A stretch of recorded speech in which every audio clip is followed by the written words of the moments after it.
All right, guys, this is Crazy Kevin here, and I'm here with UFC fighter Bryan Battle. Bryan, how we doing? Man, dude, I'm doing so good. It's a beautiful day. You know what I'm saying? I'm gonna go get some tattoo work done later on. So I'm not excited about that. You know what I'm saying? But yeah, man.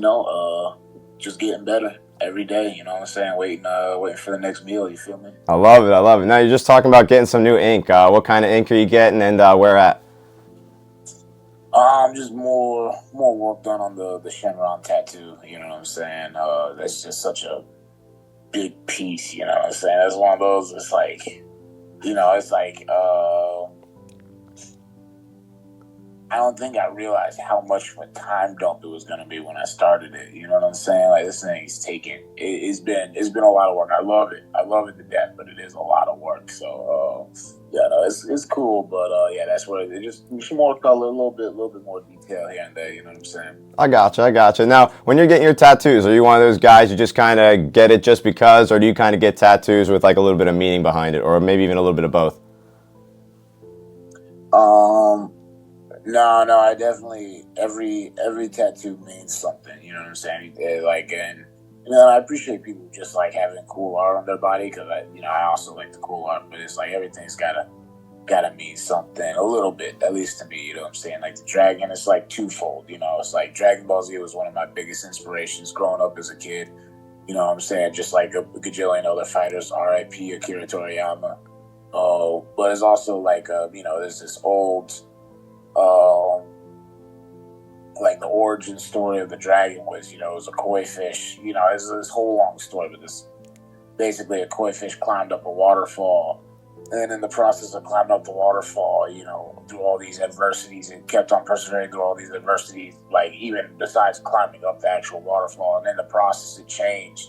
It couldn't stay that koi fish. It changed and developed, and then when it got to the top of the waterfall, the guys made it into a dragon, you know what I mean? And that's something I identify with, you know what I'm saying? In my like MMA journey, when I got started, I wasn't really much of anything, you know what I'm saying? I came in with no experience. I was really overweight, you know what I mean? And I've had a series of evolutions throughout, my amateur professional career, and now I feel like I'm a dragon, you know what I'm saying? I'm untouchable. I'm a killer. So, so the dragon's a little twofold, you know what I mean? I love it. Now, with that being said, you did mention, when you were starting as an amateur, you didn't really have a lot of experience, if any at all. You just kind of walked in the gym, were like, hey, I'm looking to fight in like 4 months. Talk to us a little bit about that.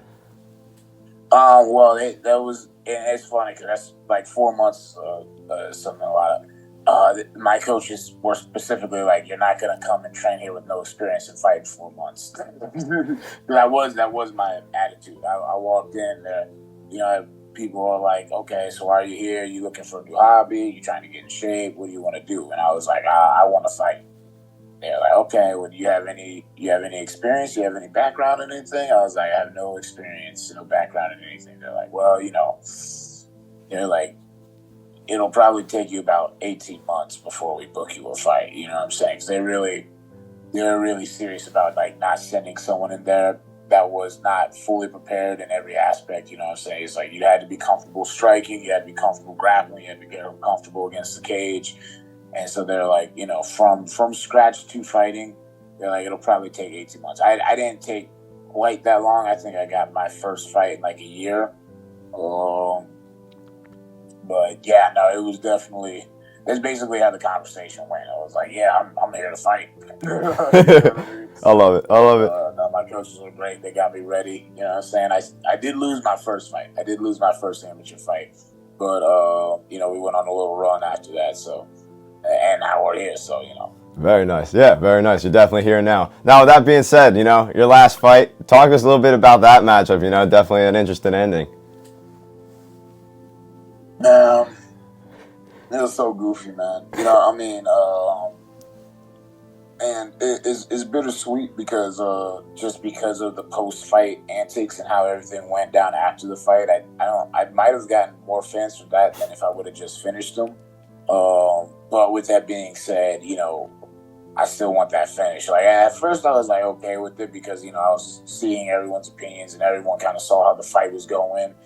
And I was kind of declared the unofficial winner, even though it was a no contest. But um, after sitting on it for a while, it still irks me that it's a no contest. You know what I'm saying? Like I was really and as good as I was doing in the first round, I was really about to pick it up like another notch in the second round. Like I had made all my reads. I felt like I had his timing down. And the biggest thing is I was already in his head. He knew it was inevitable at that point. So it was annoying. You know what I mean? That's what there's still people in the comments that are like, how can you say all this when you're the one who committed the foul? And first of all, he committed a foul before I committed a foul. He headbutted me before I pushed him in the eye. I didn't poke him in the eye. I pushed him in the eye. You know what I'm saying? Like my thumb didn't go like that. Like it was like the flat part of my thumb like got his eyeball a little bit. You know what I'm saying? And it's still one of those things, he never posted anything after the fight showing how jacked up his eye was. There was no doctor notes or anything like that. So, it's just very evident to me that, he was being a pussy bitch motherfucker. You know what I'm saying? Yeah.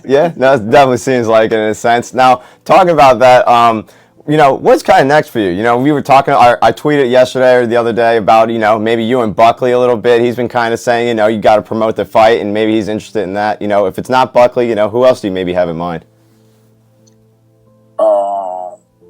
I would love to fight Buckley. He really doesn't want to fight me. He knows I'm gonna whoop his ass. He knows I'm gonna whoop his ass too. That's why, it's like you have to be confrontational asking him about me to get a response. You know what I mean? Like he used to talk about me, like he used to be excited about a fight with me, and then it went radio silent. I even messed up. I'm commenting under these things. I'm like, Buckley, what's up? You know what I'm saying? He does not want to fight me. You know what I'm saying?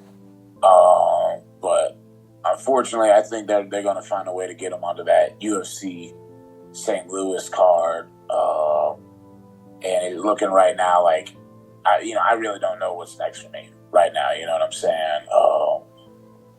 So I'm waiting for the call, but while I'm waiting, I'm getting better and better. You know what I mean? Like the longer these dudes wait to fight me, you know what I'm saying, the worse it's going to be. You know what I mean? I'm the new boogeyman of this division. And every performance I do is just going to make it worse and worse and worse because I'm just getting better and better and better every day. So, I don't know who I'm fighting next. I have no idea. Hopefully it's on in the rankings. I would love to fight Buckley. I'd whoop his ass. He knows that. But, we'll see. We'll see what happens. Now, you definitely are a fan favorite, it seems like, on X, and just like in general nowadays, your fan base is definitely growing. How many fights do you think it could take till maybe we could see you potentially like main eventing, maybe like an Apex card or something? That's a good question, man. I mean, I'd like to think I'm at a place now where if I had the right opponent, I don't think just based off of me alone I can headline like an Apex card, but if I had the right opponent, I think right now I could headline an Apex card. I mean, there's some of those cards where it's really kind of like, hey, yo, who is that headline this card? You know what I'm saying? So, I mean, I feel like with the right opponent, I could headline an Apex card, which would be cool, but I want to fight in front of audience again, you know what I mean? So, I want to get on those fight night cards that are either in a city or get on a pay-per-view or something like that. I'm never, ever going to complain about being on an Apex card, but I definitely... I want to feel the energy. You know what I'm saying? I want to feel, you know what I'm saying? That the spirit of the crowd. You know what I'm saying? So we'll see. I mean, that's the crazy thing about all this. You just like, at least in my position, like I'm not in the rankings, but like you said, I have a little bit of a fan base. I won tough, and I just really don't really know. Like I feel like the matchmakers like me. You know what I'm saying? Like I feel like, I'm someone that the UFC is excited about, but I don't know what that necessarily means, like in like actuality. You know what I'm saying? Yeah, no, 100%. No, I definitely agree with you there. Now, with that being said, what are maybe some things that maybe fans might not know about you outside of the cage? Man, I mean, probably right now the biggest thing is how much of a race nerd I've become in the past couple of years. All the way since I found MMA, it's kind of like been my favorite sport to watch. You know what I mean? And when I started training MMA, it was just so much fun. I had such a blast doing it. You know what I'm saying? That was like my escape. You know what I'm saying? It was like the hobby that you go to work all day. You know, you're tired, but you do this little hobby, and it's like a release. It's like an escape. You know what I mean? But as it becomes your job, you know what I'm saying? Especially performing at the highest level, it's still something I love to do, but it is definitely like a job now. You know what I mean? It's not nearly as much fun as it used to be. You know what I'm saying? It's like you gotta, just drilling repetitiously over and over and over again. You know what I'm saying? Pushing yourself beyond the limit over and over and over again. It's a grind. So, after a while, I was like, I need something new to like escape into. You know what I mean? So, I found racing. You know what I'm saying? I got into it. Then I'm one of those Drive to Survive people where I watch Drive to Survive. That got me like super balls deep into it. So it's like, I love watching races, NASCAR and F1. Really any like a little bit of IndyCar too. Whenever I got the time. That's the only problem with races. They take a minute. You know what I'm saying? You gotta be able to sit there for a minute to watch them. But whenever I can go out with the boys and hit the go-kart track, I'm not talking about like the slow ones you ride with your kids. You know what I'm saying? I'm talking about the fast boys. You gotta like sign a waiver and put a helmet on and everything like that. Like if you hit, like your wheels could come off the ground. You could bend the cart if you hit somebody. You're going that fast. That's what I'm talking about. You know what I mean? I got a need for speed, brother. I think the people don't know that. I got a real bad need for speed. Well, talking about need for speed, man. I mean, one thing I think you also do, you do a little bit of skateboarding as well, right? I used to be really big, much less than I used to. That was like a gap. Like when I when I was in college before I found MMA, I got into. Like you ever watched The Lords of Dogtown? I haven't seen it personally. I haven't seen a lot of stuff, honestly. Oh well, that one. If you're like a skate person, that one is it's so bad because it's like the origins of skateboarding. You know what I mean? These like crazy kids out in California. And I watched that, and I was like, because there's the movie, and then there's the documentary. I like the documentary better, but I mean, it's so cool. You're watching it, it's like they're really like surfing on concrete. You know what I mean? That it looks so like free. You know what I mean? So hang loose. You know what I'm saying? And no, 100%. Another thing too, I was thinking about it too. When you mentioned you had like a need for speed, I don't know if this was you. Maybe I'm thinking of somebody else, but I swore like forever ago when you got like one of your bonuses, did you get like that video game where you're like sitting down on the thing, you got like the pedal and stuff, and like you had the wheel? If you did, like talk to me about that because I always like look at GameStop. Like I kind of want to get that, but I never tried it.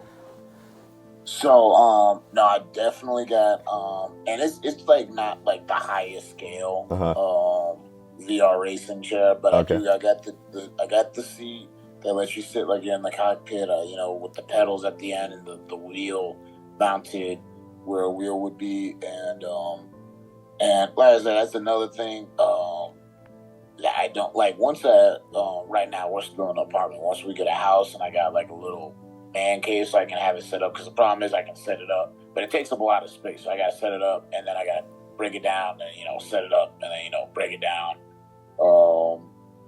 And so once it's like somewhere where I could just like leave it plugged in all the time and don't have to worry about anything else, because it's a blast. Like if you like racing games, having the wheel, you don't even need the chair. The wheel and the pedal are really like. Especially if you get a good wheel and a good pedal, you know what I'm saying? Like I forget what they call it, but the time in between when the inputs, you know what I'm saying? When you put the inputs in, if all those are lined up and you got it all adjusted the right way, it really just takes the experience up like another level. If you're like a big race person, if you're not a big race person, then I don't think it's worth the investment. You know what I'm saying? But no, it's, especially if you got a PC. I don't even have a PC. I have an Xbox. But my boy who has a PC, he goes hardcore. He's got the VR set, so you put on the VR headset, and it looks like you're inside the car, and you got the wheels and the pedals in your hand, and it really feels like you're driving a real race car. It's pretty gnarly, but yeah, no, I love my little chair and wheels and pedals. No, that definitely sounds pretty sick. Another thing that's pretty sick that the Oculus does that I've been doing recently is they have like LFA recently. Like you can throw on like the Oculus and then you can sit in the crowd and like actually watch it live. Like, you can watch like all the fighters come into the cage and just like watch the real fight. It's pretty cool actually, and it's been something I'm enjoying. Hopefully UFC or other promotions kind of start picking up on that. I think it could be pretty cool. See, that's fine. I saw something like that on social media. I didn't know that was like something you could do every LFA event. So you can do that every LFA event? I don't know if it's everyone, but it seems like it's been seeming like everyone at least, because I always get like a notification. Yeah, and I've just been jumping on and like watch a couple fights, and I'm like, yeah, it's pretty cool. I enjoy it. So that's badass. yeah, you can talk to people and stuff too. Like the other people that are on like the Oculus and stuff too. Like they'll be watching it and like you can react with them and talk to them, whatever too. It's pretty cool. Bro, the future's crazy. Yeah. Oh yeah. Really great. Oh yeah. 100%. Now, when we first saw you in the UFC, you were on the Ultimate Fighter. How do you think you've grown since you were on the Ultimate Fighter? Wow, man, dude, in so many ways, you know what I mean? When I was on the Ultimate Fighter, I was married, but I was newly married. I didn't have any kids yet, you know what I mean? Like, my personal life was dramatically different, and, as a professional, my professional life is totally different. Before I was on the Ultimate Fighter, I was working as a carpenter. You know what I mean? And there was, that's a physically demanding job. So there's a lot of times, a lot of training sessions where, you showed up and you're already burnt out from, picking up cabinets and, putting stuff together and then moving it from place to place, tearing cabinets down, all those things. And being able to just train. I feel like everyone's been able to see a difference in like I don't think I would have been able to go to welterweight if I, never was able to train full time. I think that was a big part of me going to welterweight, is just being able to train full time, and my body just trimming up naturally. The skills that I've been able, like I said, even though it's tedious and boring, the amount of drills and reps I do now has just improved my foundational weapons so much. Like my kicks are faster and stronger than they've ever been. And my punches, I think that's the biggest thing people can like notice the difference. My grappling has gotten a lot better, a lot sharper, a lot smoother, a lot more complicated. Just overall, since Tough, Tough really changed my life. You know what I'm saying? I know that people say that, things like that facetiously sometimes, but really, the trajectory of my life changed since that competition. It would have been really hard with a child on the regional scene. It probably would have taken me, I don't know how long. I don't know what it would have been like if maybe I would have got a Contender Series shot. I don't know. But, definitely, I owe a lot of my professional career to Tough. Yeah, no, 100%. And it was definitely an awesome season. It was definitely a lot of awesome fights and a lot of awesome fighters on that show as well, too. One other thing as well, too, obviously when I got this interview, it was, obviously helped as well, too, with the homie Base God MMA.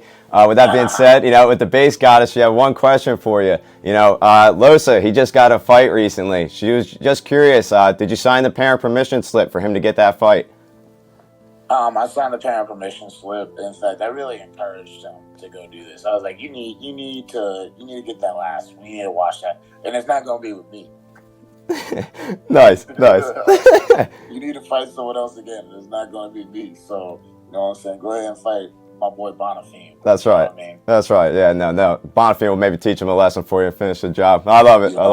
Get him out of there. You know what I'm saying? Go ahead and get that boy out of there. That's right. No, I love it. Now, one question I always like to ask every fighter I bring on this show. I'm a Taekwondo instructor. I've been teaching for 6 years now and training for 20 years. I just love what I do, man. And with that being said, with all the guys I have coming to my gym, what advice do you have for them to keep coming in the gym and to keep on getting better and better every single day?